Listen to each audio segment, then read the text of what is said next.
За үзэгчдээ зөвлөлтөд тэмцэх тухай нэгдсэн үндэсний байгууллагын конвенцийн талуудын 17 дугаар баг хурлын 5 өдрөөс мэдчилж байна. Яг одоо та бүхэнтэй Улсын хурлын гишүүн Бат Эрдэнэийг уулзах гэж байна. Таны өдрийн мэнд хүргэе. Өдрийн мэнд хүргэе. За тэгэхээр яг энэ КОП хурлаар хилцэж байгаа зөвлөлтийн асуудал, газрын дороотлын асуудлаас гадна юу н Монгол улсад ямар байгаль орчны асуудал, тулгымцсан асуудал болоод байна вэ? Зөвлөлт гэдэг бол их газрын дороотл. Зөвлөлт гэдэг бол байгалийн экосистем. Энийг бид нэгдүгээрт ялгаж салгаж ойлгодог байх хэрэгтэй. Зөвлөлтийн конвенцийн талуудын баг хурл гэдэг бол их газар дээр хүнс, ус, мод маш олон хүнийг өөрийн тэтгэгчдэг амьдрах орчныг бүрдүүлж идэг их газрын дороотолтой холбоотой асуудал өндөгддөг гэсэн үг. 2021 онд Монгол улс зөвлөлтийн аатласаа гаргаж ирсэн. Тэр үед 76.9 гэдэг тоо гарч ирчихсэн. За тэгвэл одоо 2026 он зөвлөлтийн аатласаа Монгол улс шинжилснээр 81.9 боллоо. Өөрөөр хэлбэл даруй 5% 5 жилийн дотор нэмэгдлээ. Бид нэр энэ зөвлөлтийг зогсох холбоотой асуудлыг хөндөхгүй болохгүй. Тэр утга агуулгаараа ч гэсэн Төв Азийн цээжин дээр өнөөдөр дэлхийн 190 гаруй орныг авчирч хагаад энэ зөвлөлтийн конвенцийн талуудын баг хурлыг Цэнгэр бүс, Ногоон бүс гэж хоёр хэлбэртээр хийж байгаа. Цэнгэр бүс дээр бол ихэвчлэн албан ёсны болон улс төрийн тодорхой шийдлүүд, бодлогын шийдлүүд олон улсын түвшинд яригдаж, хэлэлцэгдэж, дүгнэгдэж гарч байгаа. Энэ дотор хамгийн хүн дээр хөндөгдөж байгаа асуудал бол Төв Азийн цээж. Мэдээ зохион байгуулж байгаа Монгол улс учраас.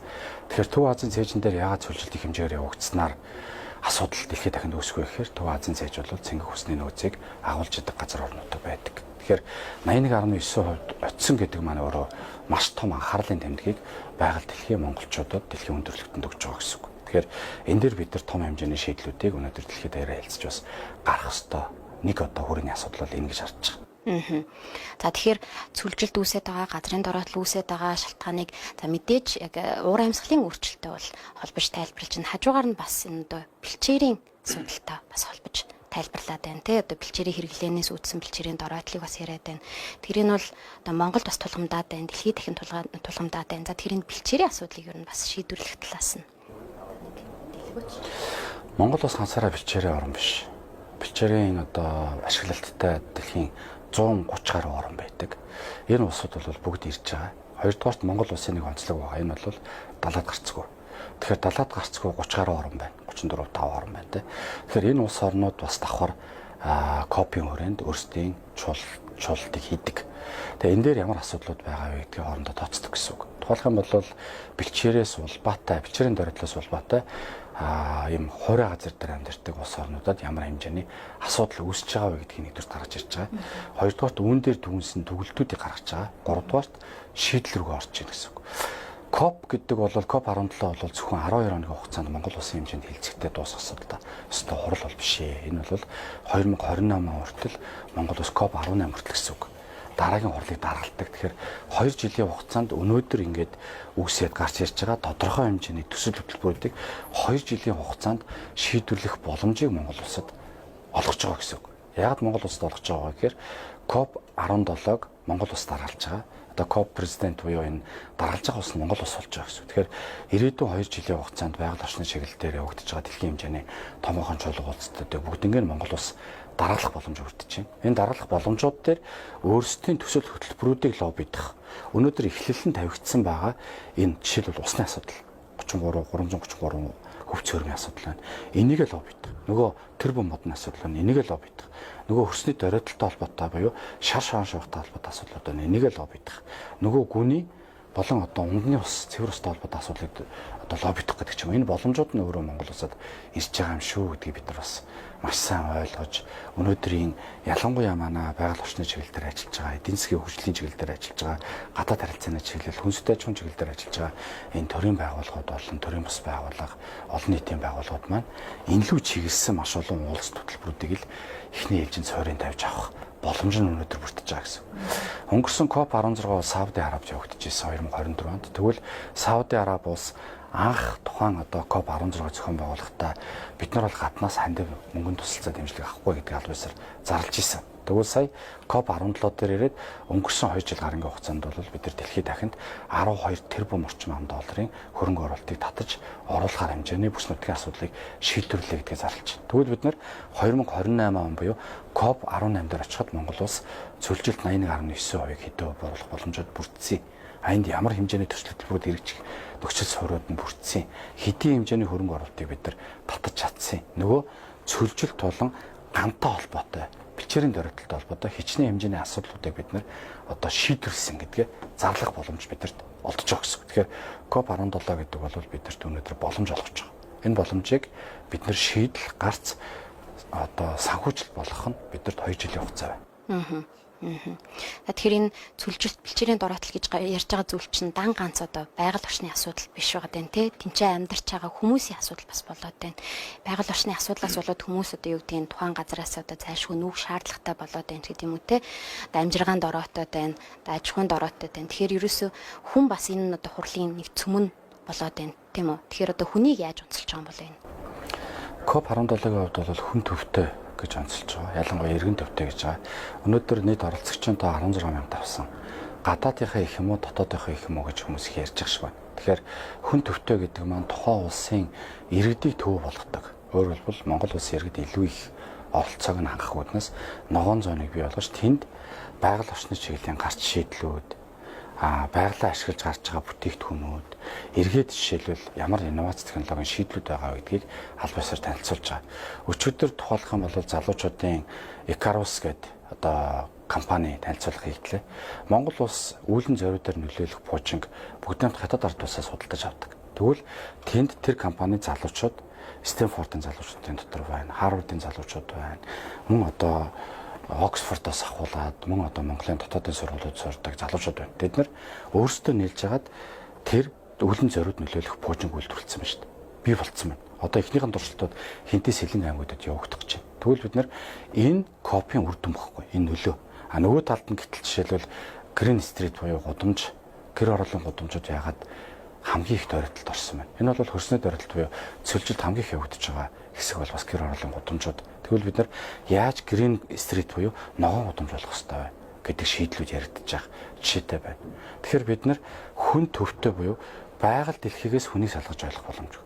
Хүн төрөлхтөн байгаль дээр байх хэсэг нь хүний өөрийнх нь шийдэл гэхгүй.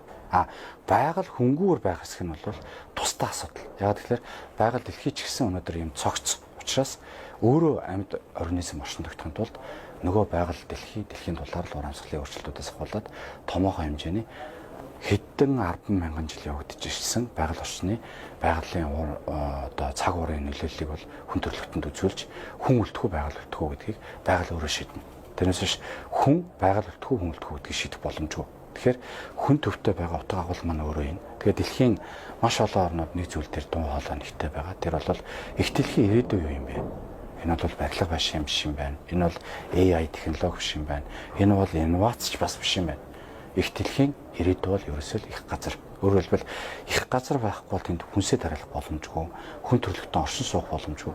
Өнөөдөр сайхан барилга байшин хаусанд амьдарч болно.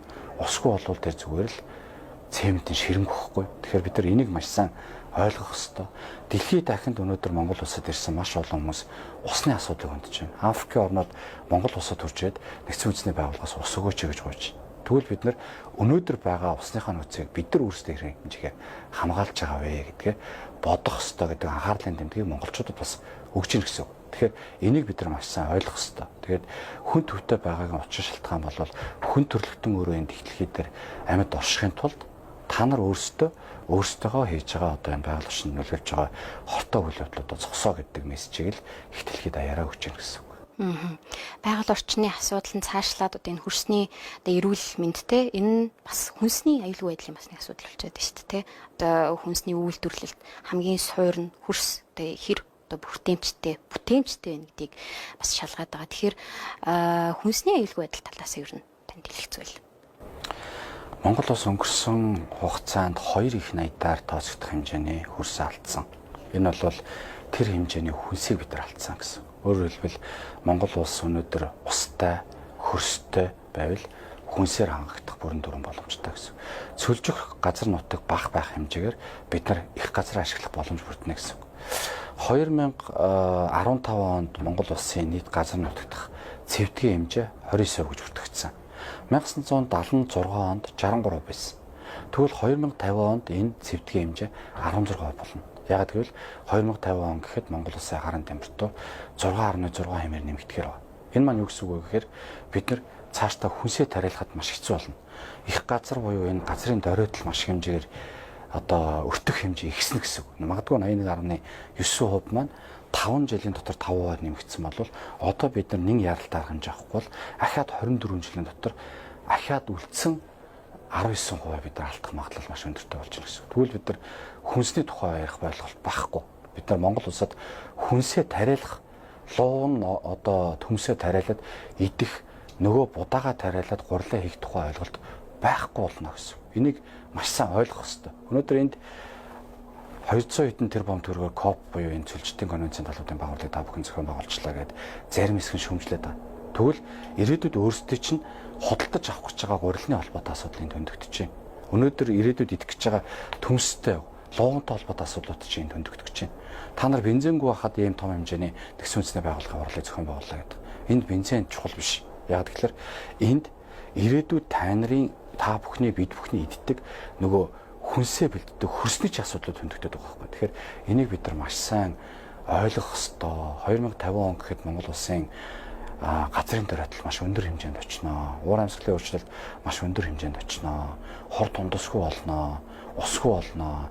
Мөнх цэвдгүүд чинь бүгд хайлж дууснаа. Энийг бид нар монголчууд ядаж өөрсдийнхөө төвшөнд ойлгож авмаар байна. Дэлхийн хэмжээнд энийг ойлгоцсон. Ойлгоцсон учраас Монгол улсад танаа ус чинь цэвдэггүй болох гээд байна. Танаа ус мөнх засгүй болох гээд байна. Танаа ус цэнгэг усны нөөцийг агуулдаг бол цэнгэг усны нөөцгүй болох гээд байна. Тэ? Тэгвэл танаа ус юм болж байгаа бол бид нар цаашдаа яах юм бэ? Тэгэхээр танаа усыг аварч хамгаалахын тулд бид нар очиж энэ асуудлыг чинь шийдвэрлэхийн төлөө дэлхийд даяараа мэдлэг одоо оюун ухаан тэр инновац технологи юу гэдэг бүхэл зүйлийг уралдаж тодорхой хэмжээний санхүүжилтүүд хийж энэ бүхний чинь шийдэл гэдэг агуулга төр өнөөдөр Монгол улсад Төв Азийн цээж гэдэг утгаараа зохион байгуулж байгаа улс нь Монгол улс боловч дэлхийн арга хэмжээг дэлхийн хэмжээнд зохион байгуулах хэлбэрийг л агуулж байгаа гэдгийг бид нар маш сайн ойлгох хэрэгтэй болж байгаа. За тэгэхээр ерөөсөө хөрсний асуудал, зүлжилтийн асуудал бол одоо технологийн шийдэл хайх бас нэг асуудал болоод байна. Хүнсний асуудал болоод байна. Усны бас асуудал юм байна. За тэгээд энэ олон зүйл нэгдээд цаашлаад хүмдээ нөлөөлөд эхлэхээр одоо нийгмийн тогтворгүй байдал бас үүсэх нэг нөхцөл болоод байна. Тэ одоо хүмүүс амжиргаанд ороотоод эхэллээ. Ийш тийш нүх шаардлагатай боллоо. Нийгэмдээ сэтгэл ханамжгүй боллоо. Бид нар амьдрах аргагүй боллоо. Гэт ингээд нийгмийн тогтворгүй одоо байдал нь цаашлаад одоо аюулгүй байдлын асуудал үүсэх нэг суур болж болох юм а гэж бодож байна. Цөлжилтөөс Улаанбаатар дэлхийд таганд гарсан 5 судалгаа мэдээлэлүүд байна. Өөрөөр хэлбэл их дэлхийн 71% өөрөө бараг тэрчгээр ус. 29% нь ойр газар. Тэгвэл 29% чинь 30 гаруй хувь нь аль хэзээний цөлжилтөнд нэрвдэд өөрийн чинь одоо асуусан хөрс гэдэг зүйл тэнд байхгүй болсон. Тэн дээр хэдэн хүн амьдарч байгаа гэж 2.6 тэрбум хүн. 8 тэрбум хүний 2.6 тэрбум хүн тэнд амьдарч байна. Дэлхийд даяараа юунд санаа зовж байгаа гэхээр аюулгүй байдал. Саяхан Испани дэлхийн авраг болсон. Тэгвэл Испани руу орж байгаа дөрвөгчдийн асуудал маш хүнд нөхцөлд очсон. Европ даяараа дөрвөгчд маш одоо хэцүү нөхцөл байдалд. Өөрөөр хэлбэл аюулгүй байдалд нь алдаж байна. Тухайн оршин сууж байгаа хүмүүсийн амь насанд алдаж байна. Хүнс, худалдаа бүх юмд алдаж байгаа. Тэгвэл энэ ирээдүйн аюулгүй байдалтай холбоотой асуудлыг дэлхийн хөндөж байгаа. Өөрөөр хэлэх юм бол 29%-ийн 30% нь аль хэзээний цөлжилтөнд нэрвэгдсэн. Энэ дээр 2.6 тэрбум хүн байна. Энэ хүмүүс хайж байгаа гэдэг асуудал хөндөгдөж байгаа. Энэ хүмүүс дөрөв усгүй, хөрсгүй, хүнсгүй газраас бүгд дөрөвнө гэсэн. Тэгэхээр энэ хүмүүс дэлхийд даяар тархна. 2050 онд хүн төрөлхтөн 10 тэрбумд очино.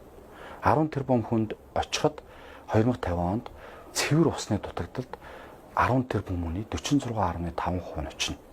Өөрөөр хэлбэл бараг 4.6 тэрбум хүн цэвэр усны дутагдалд очино гэсэн. Энэ хүмүүс хайчих бай. Энэ хүмүүс устаа газрыг л эрэлхийлнэ. Өнөөдөр Монгол улс тусгаар тогтносон 3.6 сая иргэнтэй гэж байгаа бол 2050 онд гаднаас саяар хүн дөрвж орж ирэхийг бид нар үүсгэж чадахгүй. Яг тэгвэл хүний хөдөлгөөн, суурьшил, цөлжилтөөс улбаатай зүгталт энд явагдаж байгаа. Тэгэхээр ирээдүйд хүн амын бүтэцэд орох маш хэмжээний том өөрчлөлтүүдийн асуудлыг дэлхийд дахинд аюулын харан болгож дэлтэж байна. Усгүй асуудлууд хөндөгдөж байна. Тэгэхээр энэ мэтлэнгээр маш олон асуудлуудыг өнөөдөр дэлхийд дахинд хөндөд байгаа. Тэгээ энийг бид нар бодох ёстой. Тийм учраас өнөөдөр дэлхийд дахинд Монголд өнөөдөр хамаагүй гэж болно. Тэр хаа байсан цөлжчихсэн газрууд те. Тэнд 2.6 тэрбум. Тэгвэл тэр хүний чинь нүүдэл дэлхийд даяар тарах гэдэг шүү. Өнөөдрийн 2.6 тэрбум хүн чинь 2050 онд очиход 3.7 тэрбум хүн болох гэдэг байна. Даруй 1.1 тэрбумаар нэмэгдэх гэдэг. Тэгвэл 1.1 тэрбум хүний нүүдэл гэдэг бол энэ дэлхийд дахинд өөрөө маш их хэмжээний гамшиг тарих хэмжээний асуудал шүү.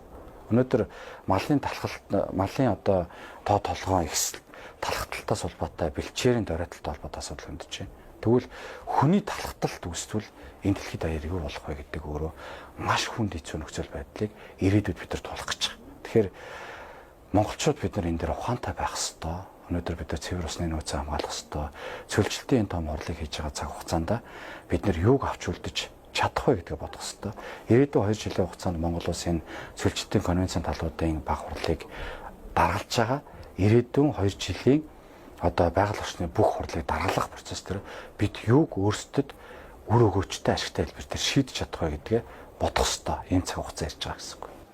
За мэдээлэл өгсөн танд маш их баярлалаа. За баярлалаа. За Монголын үндэсний олон нийтийн радио телевиз за COP17 хурал дээрээс за хүрээлэн буй орчны тулгымдсан за асуудлуудын өргөн хүрээний сэдвээр Улсын хурлын гишүүн Бат Эрдэнэтэй ярилцлаа.